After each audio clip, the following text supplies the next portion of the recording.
प्रिय विद्यार्थियों का इकोनॉमिक कैलकुलेशन चैनल में हार्दिक अभिनंदन है। यहाँ हम अंतर्राष्ट्रीय व्यापार के अंतर्गत अंतर्राष्ट्रीय व्यापार के प्रत्यक्ष सिद्धांत में निरपेक्ष लाभ सिद्धांत जो कि एडम स्मिथ ने दिया, उसकी पार्ट 2 में आगे की चर्चा करते हैं। अगर आपने पूर्व में पार्ट 1 नहीं देखा है तो कृपया पहले पार्ट 1 को देखिए और उसके बाद में पार्ट 2 देखेंगे तो आपको अब पूरी मॉडल का समझ में आ जाएगा आराम से कि किस प्रकार से इस मॉडल को डेवलप किया गया। अब हम वहीं शुरू करते हैं जहाँ से पिछली वीडियो में छोड़ा था कि अब उपभोग लाभ की बात करें तो उपभोग भाग लाभ में क्या है कि अंतर्राष्ट्रीय व्यापार के परिणाम स्वरूप जो है क्या होगा, उपभोग लाभ कितना होगा उसको देखने के लिए हम वही लें। ये अब यहाँ क्या चीज़ आ गई, वहाँ अवसर लागत थी, यहाँ हम किस पे आ गए, व्यापार की शर्त पे, यानी कि अंतर्राष्ट्रीय व्यापार की शर्त क्या होंगी उसके आधार पर ही निर्धारित होगा कि किस राष्ट्र को निरपेक्ष रूप से कितना कम या ज़्यादा लाभ होगा। तो अगर हम पहली दशा ये मान के चलें कि दोनों राष्ट्रों के बीच में व्यापार शर्त की जो है 1:1 है, अर्थात एक इकाई के बदले एक इकाई का ही आदान प्रदान या आयात निर्यात हो रहा है। तो इस परिस्थिति में अगर देखें कि इंडोनेशिया तथा भारत एक इकाई रबड़ के लिए एक इकाई कपड़ा विनिमय या लेन देन करेंगे, क्योंकि 1:1 की बात कही है। यदि दोनों राष्ट्रों को अपनी उत्पादित वस्तु के लिए स्वयं वरीयता नहीं है तो, यानी कि वो खुद अपनी चीज़ के लिए लायक नहीं कर रहे, तो वो क्या कर देंगे, एक्सपोर्ट कर सकते हैं। तो पूर्ण उत्पाद अन्य राष्ट्र को निर्यात हो जाएगा। तो उत्पाद और दूसरे राष्ट्र से जो वस्तु है वो आपके पास आ जाएगी। 1:1 का रेशियो, जितना देंगे उतना ही वापस आ जाएगा। तो उत्पादित वस्तु का निर्यात आयात संभव नहीं हो पाएगा क्योंकि बैलेंस बराबर सा रहेगा। इसलिए ऐसी अवस्था में व्यापार की जो व्यापार शर्त है उसके आधार पर व्यापार नहीं होगा। पर यहाँ परिवर्तन आएगा कुछ, क्योंकि भौगोलिक दशाओं के आधार पर और कुछ स्वाद की वरीयता के आधार पर दोनों राष्ट्रों में उपभोग की मात्रा दोनों वस्तुओं के लिए कम ज़्यादा हो सकती है। यदि दोनों राष्ट्रों का उत्पाद उपभोग, यानी दोनों राष्ट्र दोनों ही चीज़ों का उपभोग करते हैं तो व्यापार संभव होगा, नहीं तो नहीं होगा। तो उपभोग वरीयता को रखना ध्यान में होगा। परिणाम क्या है कि अगर उपभोग की वरीयता बदलती है तो अंतर्राष्ट्रीय व्यापार से उपभोग का भी लाभ होगा।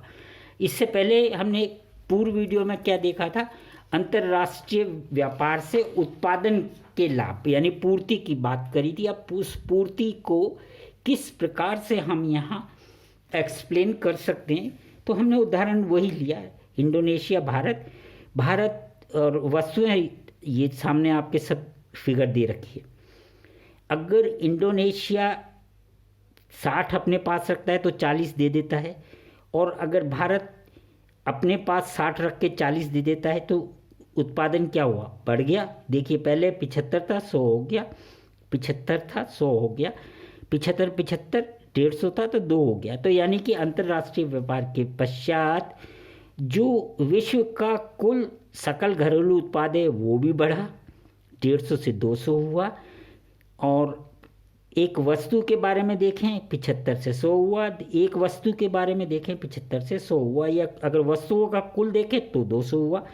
और पूरा अंतर्राष्ट्रीय स्तर से देखें तो भी, यानी कि कुल मिला के अंतर्राष्ट्रीय व्यापार की प्रक्रिया अगर शुरू की जाती है श्रम विभाजन विशिष्टीकरण से, तो राष्ट्र का विश्व का कुल सकल घरेलू उत्पाद बढ़ता है, यानी कि अवश्य ही लाभ हो रहा है।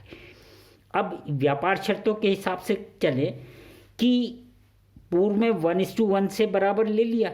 अब अगर हम 2:1 करें, यानी 2 इकाई रबड़ के लिए 1 इकाई कपड़ा प्राप्त हो, तो क्या स्थिति होगी।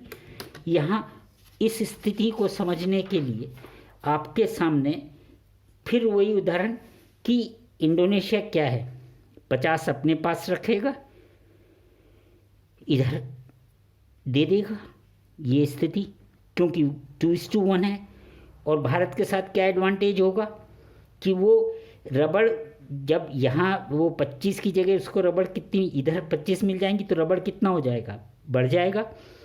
कपड़े की इकाई में से वो दे देगा, कपड़े का भी उत्पादन पहले 50 चल रहा था, अब क्या हो गया 75 हो गया। अगर हम इस तरह से देखें तो पूर्व की स्थिति में 75 इकाई हो रही थी, और व्यापार करने के बाद उपभोग के अंदर भी क्या हुआ, परिवर्तन हुआ। और यही परिवर्तन आपके सामने, यानी क्या, भारत को क्या हुआ, इंडोनेशिया को उपभोग का हानि नहीं हुई क्योंकि वह का वही स्तर बना हुआ है, किंतु उपभोग लाभ किसको ज़्यादा हुआ, भारत को। इस मात्रा की जगह ये मात्रा हो गई, इस मात्रा की जगह ये मात्रा हो गई, और कुल सकल उत्पाद कितना बढ़ गया भारत का, यहाँ के बजाय यहाँ हो गया। इसका वहीं का वहीं बना रहा। इसका मतलब क्या है कि अंतर्राष्ट्रीय व्यापार में अगर जो व्यापार की शर्तें हैं वह एक राष्ट्र की प्रति दूसरे राष्ट्र की किस प्रकार की व्यापारिक गतिविधियों में लाभ होगा उपभोग में जाके उन राष्ट्रों में, तो उसको सिंपल वे में बताने की कोशिश की कि इंडोनेशिया 100 रबड़ की जगह 50 रबड़ भारत को दे देगा, रेशियो ये रहा, और भारत 25 कपड़ा इंडोनेशिया को दे देगा। तो रबड़ उपभोग पूर्व की स्तर से भारत रबड़ उपभोग में वृद्धि हो गई, उसका रबड़ का उपभोग वहीं का वहीं रहा, और भारत का रबड़ का उपयोग या प्रयोग बढ़ गया, या लाभ, उपभोग लाभ क्या हुआ रबड़ में, यहाँ इसमें भी हुआ, इसका वहीं का वहीं रहा। यानी अगर व्यापार शर्त ये थी, अब इस व्यापार शर्त में फिर अगर हम अनुपात का परिवर्तन देखें तो हम दोबारा से देख सकते हैं कि उस परिवर्तन में अगर 1:2 हो जाए, पहले हमने 60-40 में 1:1 करके बात करी थी, तो 1 इकाई रबड़ के विनिमय से 2 कपड़ा मिलता है। तो यहाँ वो स्थिति हो गई कि इंडोनेशिया को काय में लाभ हुआ, रबड़ कपड़ा और मिल गया, भारत को रबड़ वहीं का वहीं रहा, कपड़ा वहीं का वहीं रहा। तो उपभोग दृष्टि से जब अनुपात बदल जाते हैं तो राष्ट्रों को मिलने वाला उपभोग लाभ भी बदल जाता है। किंतु मतलब यहाँ एडम स्मिथ के इस प्रकार की अभिव्यक्ति से उनका ये कहना था कि अंतर्राष्ट्रीय व्यापार से अवश्य ही दोनों राष्ट्रों को कल्याण होता है। उन्होंने कल्याण की बात कही थी, जबकि वणिकवादी क्या कहते थे, संपन्नता और कल्याण में अंतर है। तो आपको संपदा नहीं चाहिए, आपको राष्ट्र का कल्याण चाहिए। तो राष्ट्र के कल्याण के लिए उनकी विचारधारा यानी एडम स्मिथ की विचारधारा बिल्कुल स्पष्ट थी। उन्होंने कहा कि दोनों राष्ट्र अगर व्यापार करेंगे तो श्रम विभाजन और विशिष्टीकरण के कारण एक तो अंतर्राष्ट्रीय उत्पादन बढ़ेगा, दोनों राष्ट्रों का उत्पादन बढ़ेगा, साथ में उपभोग जो शर्तें हैं व्यापार की शर्तों के अनुरूप दोनों राष्ट्रों के अंदर इस प्रकार के परिवर्तन होंगे कि कोई भी राष्ट्र नुकसान में नहीं रहेगा। ये ज़रूरी नहीं है कि एक हम यहाँ ये बताना चाह रहे हैं, एडम स्मिथ की बात को समझने की कोशिश कीजिए। वो ये कहते हैं कि घरेलू उपभोग की जो प्रवृत्ति है या घरेलू उपभोग है उसमें जो है ऋणात्मक प्रतिफल नहीं मिलेगा।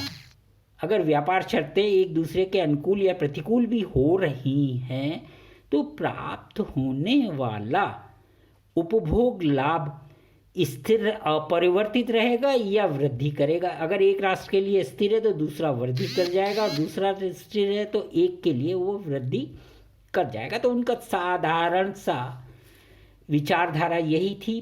पूर्ति पक्ष की पूरा अध्ययन किस पे है, पूर्ति पक्ष पे, क्योंकि वो क्या कह रहे हैं कि इतना उत्पादन हम करें, यहाँ उपभोग की बात नहीं कह रहे। किंतु विद्यार्थियों को समझने के लिए या उन्होंने जो अपने लेखों में उल्लेख किया है तो वहाँ उल्लेख कल्याण शब्द का किया है। तो कल्याण के लिए हम उदाहरण इस तरह से आपको बता रहे हैं कि एक राष्ट्र अवश्य ही लाभ प्राप्त करेगा तो दूसरे का लाभ या दूसरे को जो उपभोग के परिवर्तन के, देखिए अंतर्राष्ट्रीय व्यापार से दोनों राष्ट्रों को लाभ अवश्य ही होगा, किंतु उपभोग लाभ अवश्य ही एक का कम हो सकता है, दूसरे का वही रहेगा। यानी कि उपभोग लाभ में कोई ह्रास नहीं होगा, अपितु बढ़ सकता है।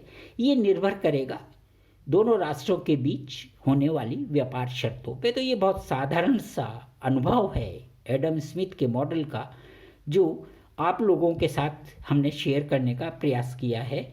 यहाँ फिर हम आपसे कह रहे हैं कि विद्यार्थियों की हमारे पास बार बार ये आ रही है कि सर हम जो है पूरा डिटेल में वीडियो देखना चाहते हैं, आप टाइम बढ़ा दीजिए। तो हम प्रयास कर रहे हैं कि समय अवधि भी बढ़ाई जाए। साथ ही साथ आपसे फिर कहा जा रहा है कि आप वीडियो जब तक पूरा नहीं देखेंगे आप विषय को नहीं समझ पाएंगे। एक दूसरा, लाइक अवश्य कीजिए, अपने मित्रों को शेयर कीजिए और सब्सक्रिप्शन की जो आइकॉन बेल है उसको टच कीजिए और उसको सब्सक्राइब कीजिए। धन्यवाद।